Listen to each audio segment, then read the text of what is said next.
ধরুন একদিন সকালে দুজন মানুষ একই রাস্তা দিয়ে অফিসে যাচ্ছে। হঠাৎ প্রবল বৃষ্টি শুরু হলো। একজন বিরক্ত, সে ভাবছে আজকের দিনটাই নষ্ট হয়ে গেল। আরেকজন একই বৃষ্টির দিকে তাকিয়ে ভাবছে, দারুণ, আজকের আবহাওয়াটা কত সুন্দর।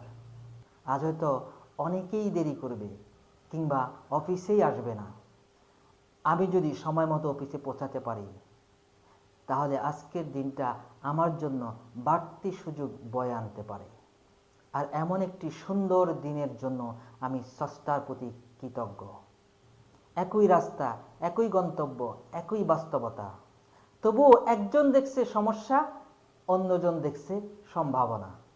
কারণ বাস্তবতা বদলায়নি, বদলেছে দেখার লেন্স।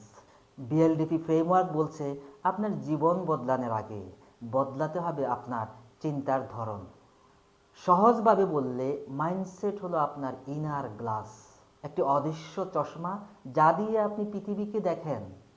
আপনি পৃথিবীকে যেমন আছে তেমন দেখেন না, আপনি পৃথিবীকে দেখেন আপনার মাইন্ডসেটের লেন্স দিয়ে। আর এ কারণেই একই ঘটনা দুজন মানুষের কাছে দুরকম অর্থ বহন করে। একজন সমস্যা দেখে আর একজন সম্ভাবনা দেখে। কারণ ঘটনা বদলায়নি, বদলেছে আপনার দেখার লেন্স। ওয়েন ডায়ার একবার বলেছিলেন, when you change the way you look at things, the things you look at change. অর্থাৎ যখন আপনি পৃথিবীকে দেখার লেন্স বদলান, তখন ধীরে ধীরে আপনার পৃথিবীও বদলাতে শুরু করে।